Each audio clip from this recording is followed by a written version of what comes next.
గోదావరిలో ప్రస్తుతం పరిస్థితి ఎలా ఉందో ఇక మరింత సమాచారం మా రిపోర్టర్ వినయ్ అందిస్తారు. వినయ్. స్రవంతి, హైదరాబాద్ లో గత 2 రోజుల నుంచి కురుస్తున్న భారీ వర్షానికి నగరం మొత్తం అతలాకుతలమైంది. హైదరాబాద్ అల్వాల్ ప్రాంతం కూడా పూర్తి జల దిగ్బంధం చిక్కుపోయిందని చెప్పుకోవచ్చు. ఇక్కడ ఉన్న ఇళ్లన్నీ కూడా నీట మునిగాయి. ప్రస్తుతం ఇక్కడ ప్రజలందరూ కూడా చాలా ఇబ్బందులు పడుతున్నారు. అసలు బయటికి రాని పరిస్థితి కూడా నెలకొంది. అందరూ కూడా ఎక్కడెక్కడ ఇంటిలోనే పైకప్పుల దగ్గరికి వెళ్ళి కూడా అక్కడ వాళ్ళందరూ కూడా నివసిస్తున్నారు. చాలా ఇబ్బందులు పడుతున్నారు. తిండా కూడా అసలు ఆహారం దొరకడానికి కూడా చెప్తున్నారు. అయితే మనతో పాటు స్థానికులు ఉన్నారు. ఇక్కడ ఎటువంటి పరిస్థితి నెలకొంది, ఎటువంటి ఇబ్బందులు పడుతున్నారు అడిగి తెలుసుకుందాం. సార్ చెప్పండి, ఇక్కడ ఎటువంటి ఇబ్బందులు పడుతున్నారు? ప్రధానంగా ఇబ్బంది అంటే మెయిన్ వర్షం నీళ్ళంతా లేదు, కానీ కట్ట తెగింది కాబట్టి మొత్తం నీళ్ళు 3 రోజుల నుంచి ఇంట్లో మొత్తం నీళ్ళు వచ్చేసింది. మేము బయట ఎక్కడ పోలేము.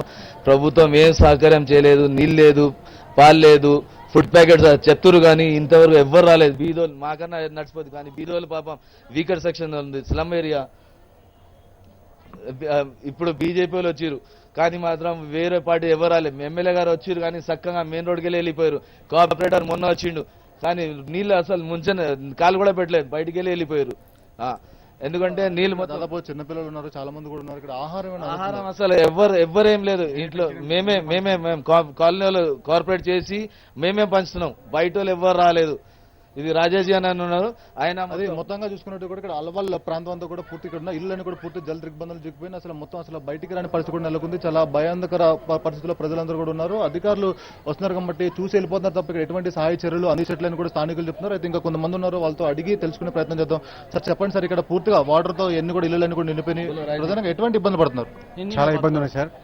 इधर बहुत प्रॉब्लम है पानी से, और इधर खाना पीना बिल्कुल बंद हो गया. कोई दूध का पैकेट भी नहीं ला के दे रहा. सब हम लोग हैं, कॉलोनी वाले सपोर्ट कर रहे हैं सबको. मैं इवन सवेरे 100 पैकेट ला के दिया हमें सबको नाश्ते के लिए. इधर बहुत पानी की बहुत प्रॉब्लम है. 3 दिन से बिल्कुल बाहर भी नहीं निकल सक रहे हम लोग. इवन अभी घर में बुखार है तो अभी डॉक्टर को भी नहीं ले सके हम. पैसा हालत है अभी इधर. ప్రెగ్నెంట్ ఉండే ఆల్వేస్ కమింగ్ అన్ని జంతువులు వస్తున్నాయి, కానీ దానికి మేమేం చేయలేం కదా. స్నేజ్ వస్తున్నాయి, అన్ని పురుగులు. అందుకే చాలా ప్రాబ్లం ఉన్నది, కానీ ఎవరు రెస్పాన్సిబిలిటీ తీసుకుంటలేరు ఇక్కడ. అది మొత్తంగా చూసుకున్నట్టు ఇక్కడ ఈ పాములు కూడా వస్తున్నాయి, చాలా ఇబ్బందులు పడుతున్నాం. 2-3 కూడా చనిపోయారని కూడా స్థానికులు చెప్తున్నారు. అయితే మొత్తం ఇంకా కూడా ఉన్నారు వాళ్ళని తెలుసుకున్నారు. సార్ చెప్పండి సార్, ఇక్కడ ఎటువంటి ఇప్పుడు 3 రోజుల నుంచి వర్షం కురుస్తుండడం వల్ల ఇది అక్కింపేట నుంచి, మోతోకుంట చెరువు నుంచి, కొత్త చెరువు నుంచి, అదేవిధంగా చిన్నరాయుడు చెరువు, ఇప్పుడు ఉన్నది శ్రీనివాస నగర్ కాలనీ, భారతీనగర్ ప్రజలు 3 రోజుల నుంచి చాలా ఇబ్బంది అవుతుంది ఈ వాటర్ రావడంతో. ఇక్కడ ప్రాబ్లమ్స్ ఏంటంటే ఇది కొంచెము అధికార యంత్రాంగం వల్ల నిర్లక్ష్యం కూడా ఉన్నది. ఎప్పుడు కానీ వాతావరణం శాఖ కానీ శాస్త్రవేత్తలు కూడా చెప్తున్నారు భారీ వర్షాలు కురుస్తున్నాయని చెప్పినప్పుడు డీసిల్టింగ్ ఏదైతే పురుకలు ఉన్నాయో ఆ పురుకలు తీయలేకపోయేకంలో ముఖాలు లోతు మట్టి ఉండకంలో ఈ విధంగా ఇబ్బంది అయింది. ఈ రోజున పొద్దున్న నుంచి వీళ్ళకు చాలా ఇబ్బంది కార్యక్రమం ఉంది. 3 రోజుల నుంచి భారతీయ జనతా పార్టీ కార్యకర్తలు, సంఘ వాళ్ళు, ఏబీపీ వాళ్ళు అందరూ కూడా సేవా కార్యక్రమంలో పాల్గొంటున్నారు. ఇప్పుడు మా భారతీయ జనతా పార్టీ తరఫున భోజనాలు కూడా మేము ఏర్పాటు చేసినాము. ఈ భారతీనగర్లో ఉదయం నుంచి మేము తిరుగుతున్నాము. అదేవిధంగా ఈ సేవా కార్యక్రమంలో ప్రజల్లో మేము అందుబాటులో ఉంటున్నాం కూడా అని కూడా మేము కోరుతున్నాం. అది మొత్తానికి ఇక్కడ స్థానిక ప్రజలందరూ కూడా చాలా ఇబ్బందులు పడుతున్నారు. ఇక్కడ ఎటువంటి సహాయ చర్యలు కూడా అందట్లేని కూడా చెప్తున్నారు. అయితే మనతో పాటు కొంతమంది స్థానిక లీడర్లు కూడా ఉన్నారు. అసలు ఇక్కడ ఎటువంటి సహాయ చర్యలు చేపడుతున్నారని అడిగే ప్రయత్నం చేద్దాం. మేడం చెప్పండి, మహిళగా చూస్తున్నారు మీరు, ఇక్కడ చాలా ఇబ్బంది ఉంది, ప్రజలందరూ కూడా చాలా ఇబ్బందులు పడుతున్నారు. ఇక్కడ సహాయ చర్యలు కూడా అందట్లేదు అంటున్నారు. దీనిపైన మీరేమంటారు? సహాయ చర్యలు అయితే అసలే అందడం లేదండి. ఇప్పుడు ఎమ్మెల్యే గారిని కూడా నేను కలిసే వస్తున్నాను, ఆపడానికి ప్రయత్నం చేశాను. సార్ రండి, మనం ఇప్పుడు దీంట్లో పార్టీలు అనేది కాదు, మనం పబ్లిక్ లో మనం ఉంటే కనీసం ధైర్యం అన్న. ఇప్పుడు జరిగిపోయిన సమస్య జరిగిపోయింది, ధైర్యంగా ఉండి ఇప్పుడు వాళ్ళకి ఏమైతే కావాలో మనం అధికారంలో ఉన్నప్పుడు అధికారులు చెప్తే జరిగే పనులు వేరుగా ఉంటాయి. పబ్లిక్ కు కనీసం భరోసా ఇద్దాము, మనోధైర్యం ఇద్దాము. మీరు రండి, మేమందరం కూడా భోజనాలు అరేంజ్ చేసి నేను ఇప్పుడు తీసుకొని వచ్చాను. మాకు ఇక్కడ లోకల్లో వాళ్ళు చెప్పడం వల్ల అని చెప్పేసి కూడా నేను రిక్వెస్ట్ చేయడం జరిగింది. ఆయన కూడా లేదమ్మా నాకు ఇంకా వేరే పనులు ఉన్నాయని చెప్పేసి ఆయన వెళ్ళిపోయారు.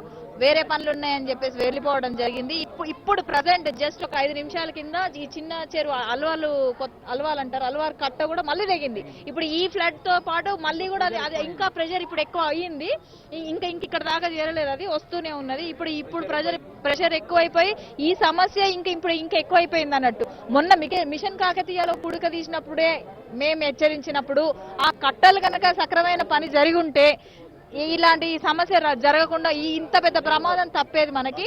అది చేయకపోవడం వల్లనే ఇప్పుడు ఇంత జరిగింది. వాళ్ళు ఏమైనా ప్రచార ఆర్భాటం తప్పించి ఏం లేదు అని చూడడానికి ఇప్పుడు ప్రత్యక్ష నిదర్శనం ఇది. ముఖ్యంగా మహిళలు ఇక్కడ దాదాపు ఇక్కడ ప్రెగ్నెన్సీ లేడీస్ కూడా ఉన్నారు, చిన్న పిల్లలతో ఉన్నారు, వాళ్ళకి పాలు అదేవిధంగా నిత్యావసరాలు దొరకడం చాలా ఇబ్బంది పడుతుందని కూడా చెప్తున్నారు. అయితే మీరు ఏమైనా అధికార దృష్టి తీసుకెళ్లారు, ఇక్కడ ఎటువంటి సహాయాలు అందుతున్నాయి? 100% తీసుకెళ్ళడం జరిగింది. మేము రండి చేద్దాము అని మేమన్నా అంటే వీళ్ళు మేము పబ్లిక్ సర్వీసెస్ NGOs ద్వారా మేమందరం చేయడం జరిగింది. ఇదంతా జరుగుతుంది. తర్వాత పిల్లలే కాదు మహిళలు ఇప్పుడు పాములు వస్తున్నాయండి. ఇవాళ కూడా ఒక మ్యాన్ హోల్ ఓపెన్ అయిపోయి నిన్న ఒక వ్యక్తి చనిపోయాడు, ఇవాళ ఒక వ్యక్తి చనిపోవడం జరిగింది. పిల్లలు అసలు బాడీ ఇంకా దొరకలేదు, ఆ బాడీ మిస్సింగ్. ఇంకా పిల్లల పరిస్థితి అయితే అసలు అంటే ఈ కంటామినేషన్ వల్ల కూడా వాళ్ళకు జబ్బులు, జలుబు, జ్వరాలు, మెడిసిన్స్ దొరకలేని పరిస్థితిలో ఉంది, బయటికి తీసుకెళ్లలేని పరిస్థితిలో ఉంది. ఈ టైంలో గవర్నమెంట్ నిర్లక్ష్యం ఎంత ఉంది అనే దానికి ఇప్పుడు మీరు చూస్తూనే ఉన్నారు. ఇప్పుడు మీ ముందు ఉంది గవర్నమెంట్ నిర్లక్ష్యం ఎంత ఉంది అనేది. కాబట్టి ఏమైనా మైక్ లో చూసి మేము ఇది చేసామో అది చేసాం కాదు, ఈ రియాలిటీని మీరు చూపించండి.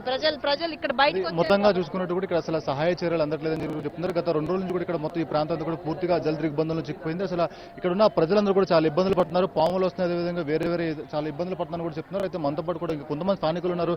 సార్ చెప్పండి సార్, ఇంకా రానున్న 2 రోజులు కూడా భారీ వర్షాలు పడతాయని కూడా అధికారులు చెప్తున్నారు. ఇప్పుడు ఇక్కడ కూడా చాలా భయంకరమైన పరిస్థితి ఉంది. మీరు ఇక్కడ పరిస్థితి ఏమన్నా అధికారులు వచ్చి తీసుకెళ్లారా?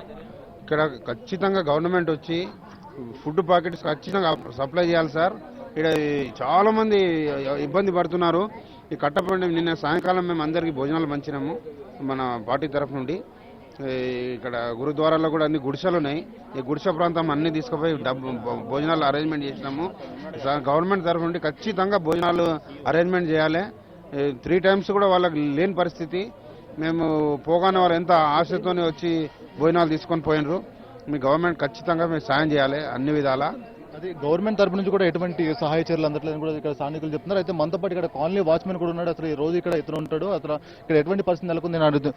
బాగా చెప్పండి, ఇక్కడ రోజు మీరు ఇక్కడ ఉంటారు కదా, ఇక్కడ ఎటువంటి పరిస్థితి ఉంది? ఈ రోజు ఇదే పరిస్థితి ఉంది సార్. వర్షాలు చూస్తున్నాం కదా, నీళ్ళు ఎట్లా ఉన్నాయి, ఇవన్నీ ప్రజలు ఎవరన్నా ఎట్లా ఉంది? చాలా ఇబ్బంది పడిపోతుంది సార్. చాలా ఇబ్బంది ఎటువంటి ఇబ్బందులు ఉన్నాయి? మనం నిలబడరాదు సార్. ఇంత వర్షం ఉంది. అది మొత్తానికి ఇప్పుడు మనం ప్రస్తుతం అల్వాల కాలనీలో ఉన్నాం. ఇక్కడ అల్వాల కాలనీలో కూడా చాలా ప్రజలందరూ కూడా భయానంద పరిస్థితి నెలకొంది. మొత్తం చాలా ఇబ్బందులు కూడా పడుతున్నారు కూడా చెప్తున్నారు. ఇంకా కొంతమంది స్థానికులు కూడా ఉన్నారు, వాళ్ళతో అడిగి తెలుసుకుందాం. భయ చెప్పండి, ఇక్కడ ఎటువంటి ఇబ్బందులు ఉన్నాయి? ఇక్కడైతే 3 days నుంచి అదే వాతావరణం ఉంది. వాటర్ అయితే అసలు వెళ్ళట్లేదు. చెరువు కూడా నిండిపోయింది. అక్కడ కూడా మొత్తం చెరువు నిండిపోయింది. ఇక్కడ మొత్తం ఇంట్లోకి నీళ్ళు వచ్చేసాయండి. మొత్తం ఒక 5-6 గల్లీలో మొత్తము ఇంట్లో నుంచి బయటికి వెళ్ళని పరిస్థితి. 3 days నుంచి అదే వాతావరణం ఉంది. అయితే నెక్స్ట్ 3 days అలానే చెప్తున్నారు, కానీ కొంతమంది వచ్చి వెళ్తున్నారు, కానీ వచ్చి కొంచెం గవర్నమెంట్ నుంచి కూడా కొంచెం సాయం కావాలనేసి మేము కోరుతున్నామండి. Thank you. మొత్తానికి చూసుకున్నట్టు కూడా అల్వాల్ ప్రాంతం అంతా కూడా పూర్తి జల దిగ్బంధం తిప్పిందని చెప్పుకోవచ్చు. ఇక్కడ దాదాపు ఇక్కడ ఉన్న ఇళ్లన్నీ కూడా నీటములుగా నిన్నటి నుంచి కూడా ఇక్కడ ఇదే పరిస్థితి నెలకొంది. అధికారులు వస్తున్నారు కానీ చూసి వెళ్ళిపోతున్నారు తప్ప ఎటువంటి ప్రయోజనం లేదని కూడా చెప్తున్నారు. కొద్దిసేపటి క్రితమే స్థానిక ఎమ్మెల్యే, కార్పొరేటర్లు అందరూ కూడా వచ్చారు. అటువంటి సహాయ చర్యలు కూడా అందట్లేదని చెప్పి కూడా చెప్తున్నారు. దాదాపు పైన ఉన్న 3 చెరువులు కూడా తెగిపడి మొత్తం ఇక్కడ అంతా కూడా హెవీ ఫ్లోటింగ్ వస్తుంది. వీళ్ళందరూ కూడా చాలా ఇబ్బందులు పడుతున్నారు. అయితే రానున్న 2 రోజులు కూడా భారీ వర్షాలు పడతాయని చెప్పి కూడా అధికారులు చెప్తున్నారు. ఈ నేపథ్యంలో ఇక్కడ ప్రజలు బిక్కుబిక్కుమంటూ పడుతున్నారు. ఎప్పుడు ఏం జరుగుతుందని కూడా టెన్షన్ పడుతున్నారు. ఏదైనప్పుడు కూడా వీళ్ళకి తాగడానికి నీళ్ళు లేవు, తినడానికి తిండి లేదు. ఇక్కడ తిండి దొరక కూడా చాలా ఇబ్బందులు పడుతున్నారు. సహాయ చర్యలు చేపట్టి మాకు ఎటువంటి ఇబ్బంది లేకుండా చూడాలని చెప్పి కూడా అల్వాల్ ప్రాంత ప్రజలందరూ కూడా కోరుకుంటున్నారు. ఓటు స్టూడియోస్ రావంతి. Right, thank you Vinay.